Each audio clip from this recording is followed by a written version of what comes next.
afternoon. Welcome to RMU Live. I'm Isabella Harris. And I'm Brema Gulick. Emergency crews were called in Beaver County on Thursday night around 6:30 p.m. when an Aliquippa high school student was shot and killed by a federal agent. The Pennsylvania State Police released a statement saying, quote, ATF and FBI agents were working in a joint investigation, end quote. The investigation for the shooting is currently ongoing. A letter was sent out to the Aliquippa School District reaffirming the staff and students of counseling services to whom may need them. NATO is on high alert after 3 Russian MiG-31 fighter jets breached Estonian airspace from 12 minutes today, prompting Italy F-35s to scramble under NATO's Baltic air policing mission. This is the 4th violation this year and logged formal protest with Moscow. EU Foreign Policy Chief Kaja Kallas echoed the alarm, warning that such actions further escalate tensions on NATO's eastern flank. President Donald Trump said that he would meet with Chinese President Xi Jinping at a regional summit at the end of October in South Korea, and will visit the Chinese in earlier part of next year. This followed after a phone call Friday. Trump also added how the Chinese leader will come to the U.S. at an appropriate time to discuss the approval of the TikTok deal. President Donald Trump wrapped up a trip full of pomp and politics yesterday. He is the first foreign leader to be invited to 2 UK state visits and has made it clear that he was flattered by the unprecedented invitation. Correspondent Julia Benbrook is at the White House with details.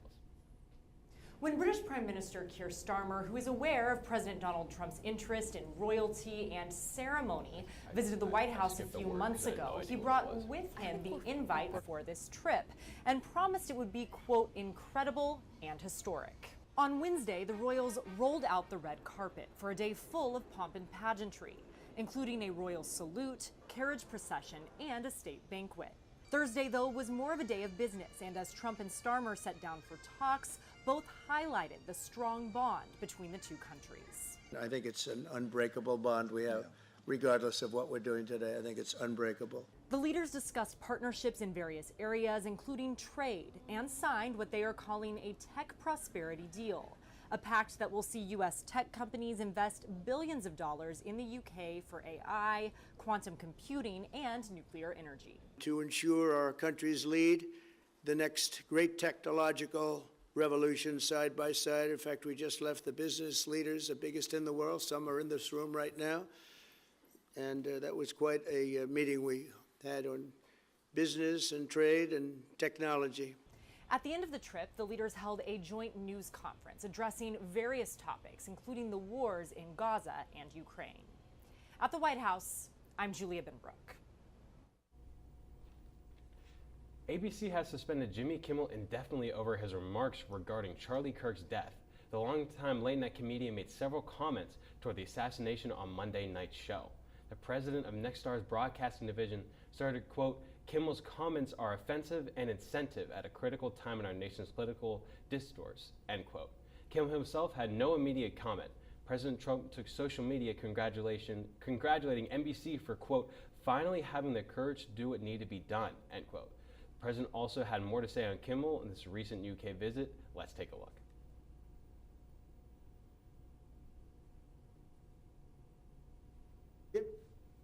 Bad ratings more than anything else, and he said a horrible thing about a great gentleman known as Charlie Kirk. And Jimmy Kimmel is not a talented person. He had very bad ratings, and they should have fired him a long time ago. So, you know, you can call that free speech or not. He was fired for lack of talent.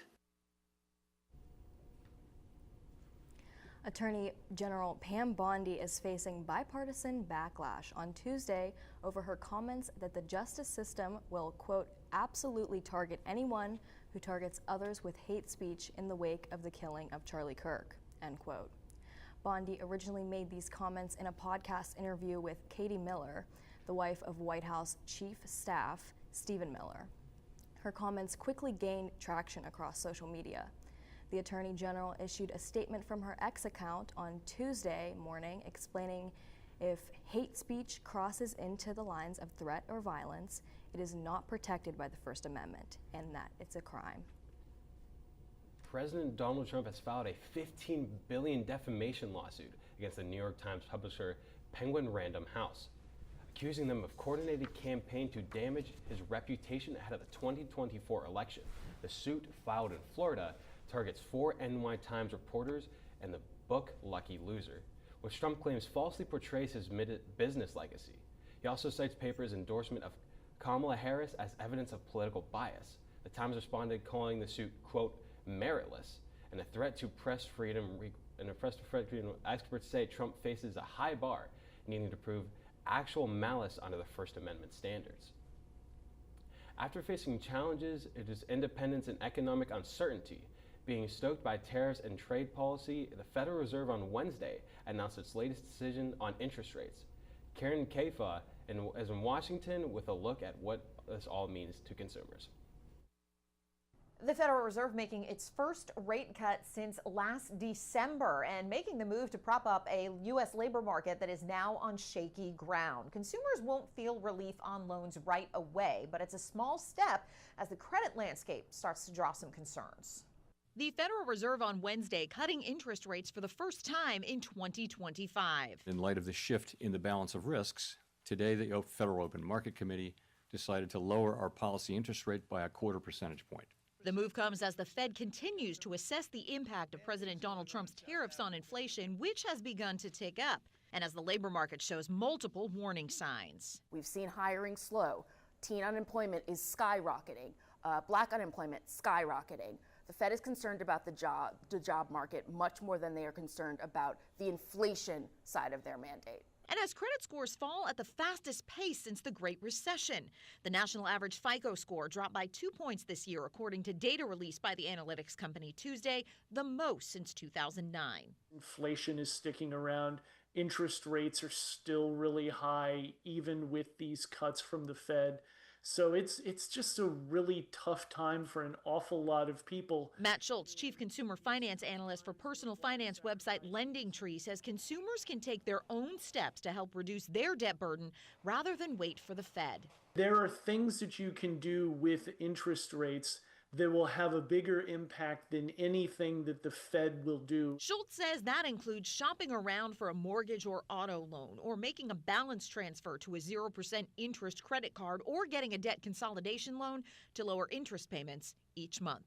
Remember that the Federal Reserve will likely continue to make these cuts slowly, and rates will incrementally come down from what was a 2-decade high. So any major relief on borrowing costs for consumers is still going to take some time. In Washington, I'm Karen Kaifa. Thanks, Karen. Elon Musk spent $1 billion of his own money to buy additional shares in Tesla. Tech analysis with Wedbush Securities said, quote, it's a huge vote of confidence from Musk and the love of bulls, end quote. Shares of Tesla nearly doubled after the election as investors believe that Musk's close ties to the president-elect then, Donald Trump, would help the company's financial outlook for the future. Musk does say he wants control of at least 25% of the company. A federal judge has blocked the U.S. government from the deportation of some Guatemalan minors in its custody. The judge cited many concerns that the Trump administration may be violating their legal and constitutional protections. This decision came Thursday from a judge, Timothy Kelly. There was also a lawsuit filed, the National Immigration Law Center. The Justice Department and Department of Health and Human Services has declined to comment. Disturbing news out of Mississippi. 2 men were found dead hanging from trees in separate towns on the same day. 21-year-old college student Trey Reed was discovered on the Delta State University campus early Monday morning. Hours later, 36-year-old Corey Zukatis, a homeless man, was found in a wooded area near Vicksburg. Authorities say there is no evidence of foul play in either case, but the timing and the imagery have sparked national outrage and calls for deeper investigation. Civil rights groups and Reed's family are demanding transparency as Mississippi people grapple these tragedies. It's been a super hot day for mid-September. We're going to send it over to Lex to hear what to expect for this upcoming day. Thanks, guys. I'll be your weather woman today. And let's get into it. It looks like today we're going to have a high of 86 degrees, a low of 61 degrees, and there's a 21% chance of precipitation.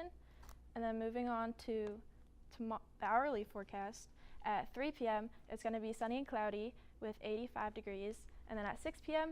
it's going to be 84 degrees, but at 9 p.m. it's going to start to cool off and get cloudy at 77 degrees.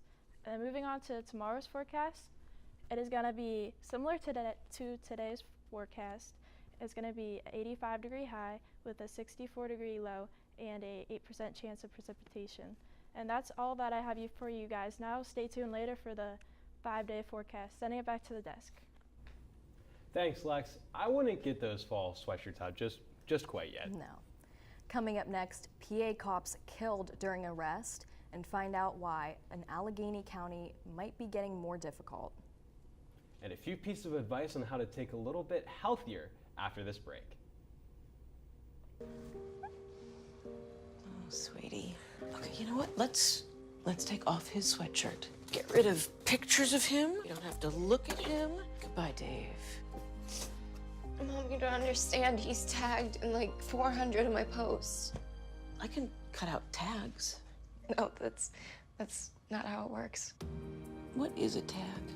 You don't have to be perfect to be a perfect parent. Thousands of teens in foster care would love to share their first with you. So recently, Gallo has been on quite a run of good shows lately. I was a big opponent to beat there, but now they move on to the Three Rivers Classic where they've had some pretty good history in it. We're going to take a look at some of these games. They've won it a couple times. We're going to move on into that. But it's led to the group starting to question his morals. And that's when I said, you can't wear a sweater vest. Ian Kist wore a sweater vest. Hang on. It's go time.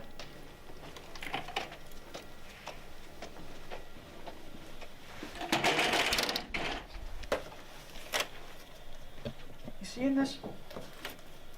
You seeing these? Can't believe You seeing this literature? Hey, Gallo! Yo, what's up? What about these PEDs? Huh? No. Get on the ground! It's a shame. Always happens to the best.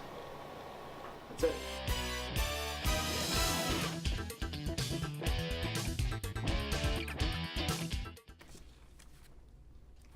Two and a half hours west of Philadelphia, a farmland community is reeling today after 5 members of law enforcement were shot while trying to arrest a suspect on Wednesday. Amy Kiley has more on what happened.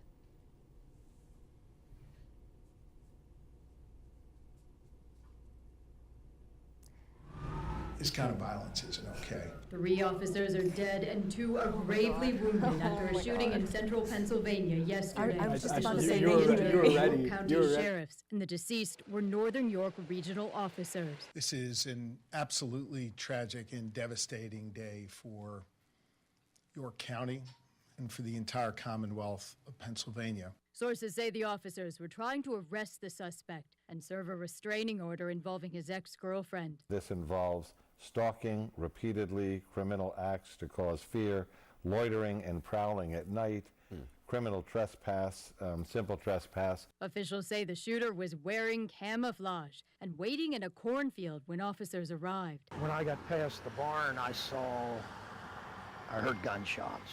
I just saw a lot of chaos and saw some bodies. Officials say the suspect is dead after law enforcement returned fire. Attorney General Pam Bondi says federal agents are investigating. Pennsylvania Governor Josh Shapiro says the tragedy is a reminder to appreciate first responders. He's also calling for more efforts to prevent gun violence. We need to do better when it comes to looking out for those who are in need so we don't have to deal with tragedies like this. It also is a reminder, especially with emotionally charged situations, domestic situations, how fast and how violently these things can spin out of control. I'm Amy Kiley reporting. Thank you, Amy. The FBI is currently investigating a vehicle ramming at its Pittsburgh office as a, quote, targeted attack against the borough officials. The borough officials took a man into custody that they said ran to the gate with his vehicle early Wednesday morning. The man was later revealed to be Donald Henson of Penn Hills, rammed his white sedan into the Pittsburgh office, then took an American flag out of his back seat and put it on the damaged gate. Henson fled on foot but was later brought in by officials. Allegheny County is hitting pause. Officials have announced a hiring and spending freeze amid Pennsylvania's ongoing budget impasse. The county had expected over $1 billion state funding for its 2025 budget, but delays in Harrisburg have left the money in limbo. Starting next week, departments must halt hiring of non-crucial roles and curb discrepancy spending essential positions with 148 jobs currently listed. The freeze raises concerns about staffing services. County leaders say they're watching closely, hoping for a swift resolution in the state legislature. State police have released new details about an arrest of a man accused of putting a bomb under his former landlord's lawnmower. James N. Sever, 54, of New Alexandria, has been wanted since July after a bomb exploded under a riding lawnmower. This explosion injured Sever's former landlord, who had recently evicted him. State troopers have spent more than 1,000 man-hours searching for him. They eventually were able to catch up and spot him on Heidelberg Trail in Center Township in Indiana County. Sever is currently facing multiple charges. A hybrid vehicle caught on fire inside an auto repair facility in Pittsburgh's Lawrenceville neighborhood late Wednesday evening. Firefighters were called to the building of 50th and 38th Street around 11 p.m. The hybrid vehicle that caught on fire was caused by a lithium-ion battery overheating, igniting, and then eventually exploding. Fortunately, crews were on the scene and were able to contain the fire and safely dispose of the battery.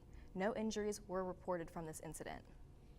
On Wednesday night at McKeesport, a major crackdown on guns and drugs has led to 18 arrests as part of a, quote, Operation Summer Suppression. Authorities seized 17 firearms and over $140,000 worth of cocaine, along with heroin, fentanyl, and marijuana. The sweep was led by Pennsylvania's Attorney General in collaboration with local, state, and federal agencies, aiming to reduce violent crime across Allegheny County. Officials say this marks a turning point in the community safety, but residents and leaders alike are calling for long-term solutions beyond enforcement. A dairy woman is being accused of forging her husband's death certificate. Lori Shawley was attempting to scam a business into issuing her a refund. She is accused of forging papers to get out of the contract for a metal garage built at her home. A criminal complaint was filed stating that it hired a company to build a $14,000 carport on her property and made the 20% down payment. She told the company that her husband had died unexpectedly and needed to cancel the construction, and also requested that the down payment be returned so that she could pay for funeral expenses. Shawley is currently facing felony charges for forgery and attempted theft by deception. September is Healthy Aging Month, a time to bring awareness to the process of staying physically, mentally, and socially healthy. As we grow older, and experts say it, all starts in younger years. In today's Health Minute, Mandy Gaither has Savanki's Unlocked to the Door of Healthy Aging. If we're blessed with life, aging is something all of us will face, but staying healthy as the years pass starts when we're young. Choices that we should be making in our 30s, 40s, and 50s, for example, help us age really well when we're 60s, 70s, and 80s. Dr. Chirag Panchal with Orlando Health says the first key to health as we age is nutrition, maintaining a healthy, balanced diet.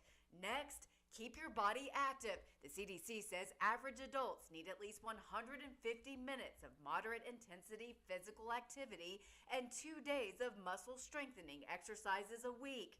Third, Panchal says to keep your brain active and stimulated, and that means getting adequate sleep between 7 to 9 hours a night. Fourth, care for your emotional well-being. Panchal says to check in with yourself, practice mindfulness and gratitude to cultivate a positive mindset. Fifth, stay connected. Being engaged with others can help stave off loneliness and isolation.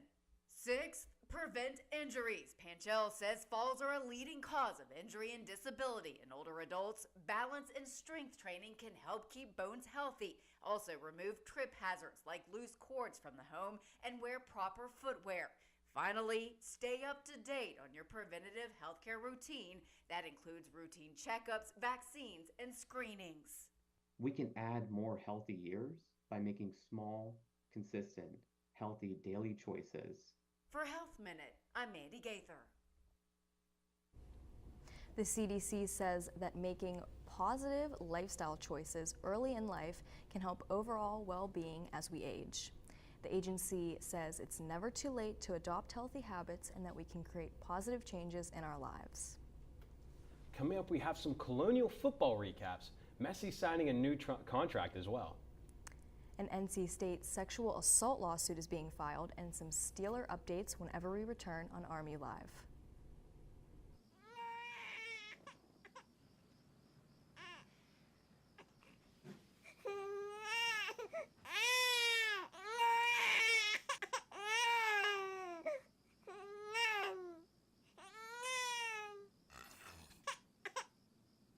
If you love them enough to suck the snot out of their nose at 4 a.m., then surely you'll check nhtsa.gov/the right seat to make sure they're in the right car seat.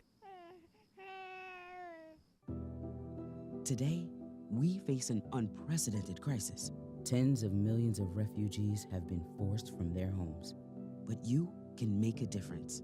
Turn disruption and despair to hope and opportunity. Even small amounts make a big difference. Provide shelter, support, or jobs in your community.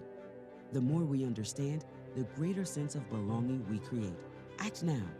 Visit supportcrisisrelief.org. I don't want to talk about it.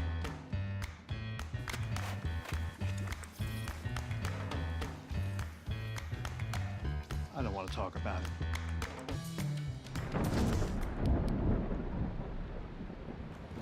Families don't have to talk about everything, but they should talk about how to plan for an emergency. Get tips and resources to make your family's emergency plan. Welcome back to RMU Live. Let's not waste any more time. Let's send it right over to Joey Dramasic for sports. Hello, thank you, Brett and Isabella. Well, I'm back. We're live. Let's get right into some sports and the top news stories of the week.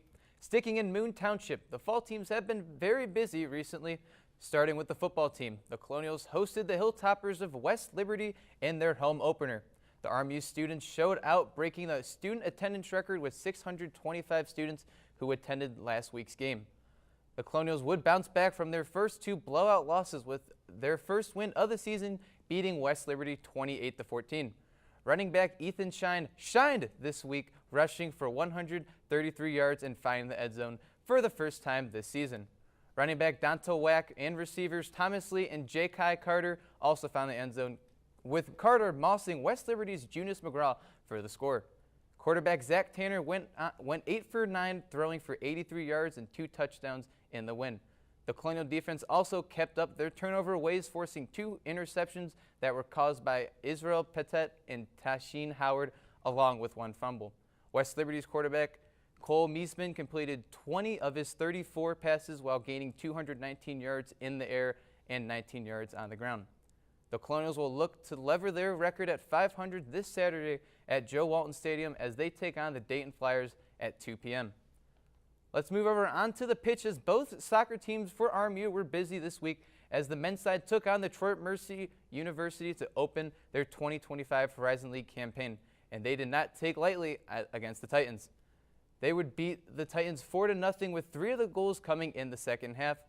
Anas Hadran opened the scoring with a goal for the Colonials with his first of the season. The second half is when the Colonials rolled over the Titans, with Fabian Overkamp scoring twice and Roy Rahamid putting in his 4th goal of the season. The Colonials have had a hot start to the season, scoring 12 goals in their first 6 games, while their opponents only have scored 6 goals against the Colonials, with Josh Lane in net.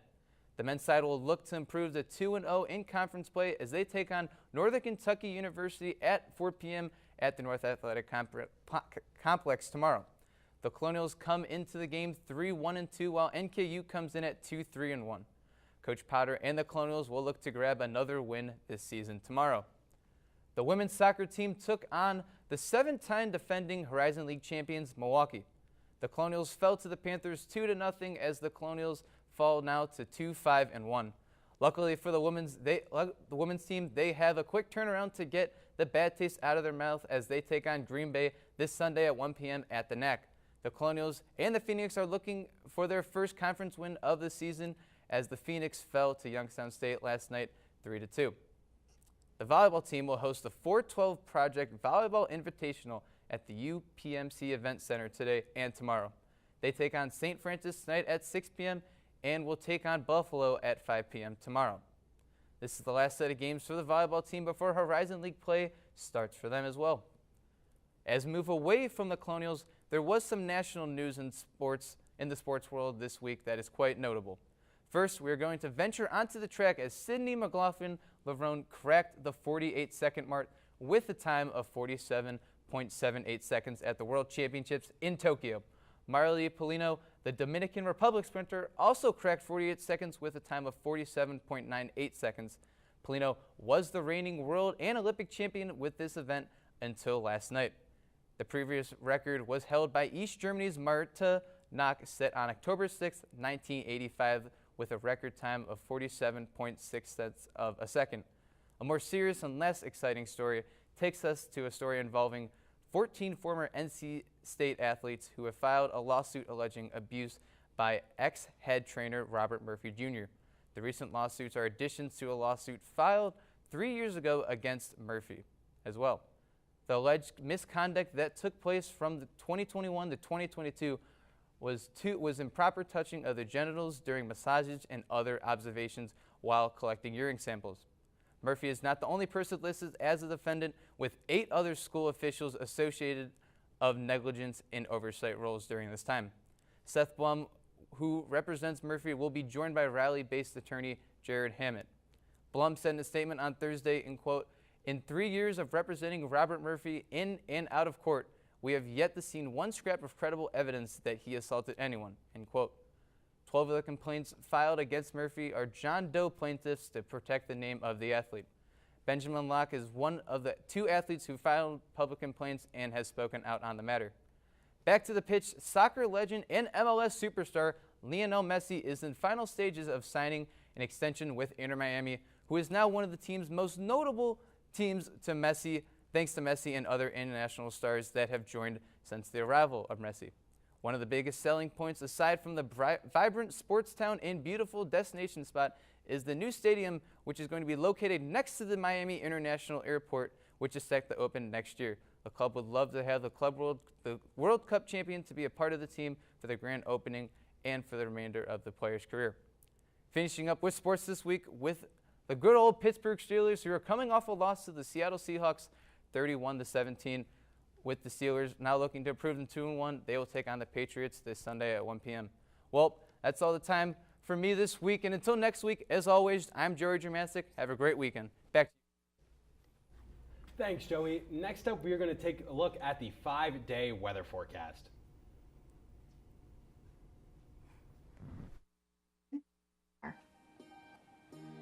Max loves to do backflips. Max loves to play his ukulele. Max loves to just be a kid and just be himself. When I found out I was pregnant, all I really wanted was a happy, healthy, whole child. And that's what I got. I think it's really important for people to know that trans kids don't have a political agenda. They are just kids. Like any parent, we love our kids unconditionally, and we will never stop fighting for them. Stand with us. Protect our families. Wait! Not in the toilet! No, don't do that. No. Don't hit your brother! Oh! Not again. What did I tell you about playing in the mud? Raffy, not so close to the pool. Wait! Frankie, happy. What are you doing? We told you never to touch the gun! I'm sorry, I didn't think it was that big of a deal. You could have hurt yourself! Safely store your guns. Unload, lock, and away from ammo.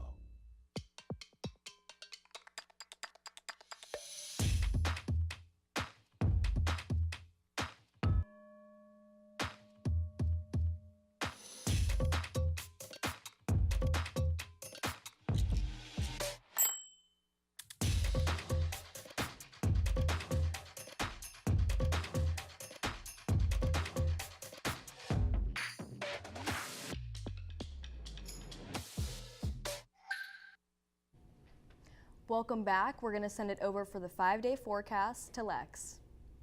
Thanks, guys. Let's take a look.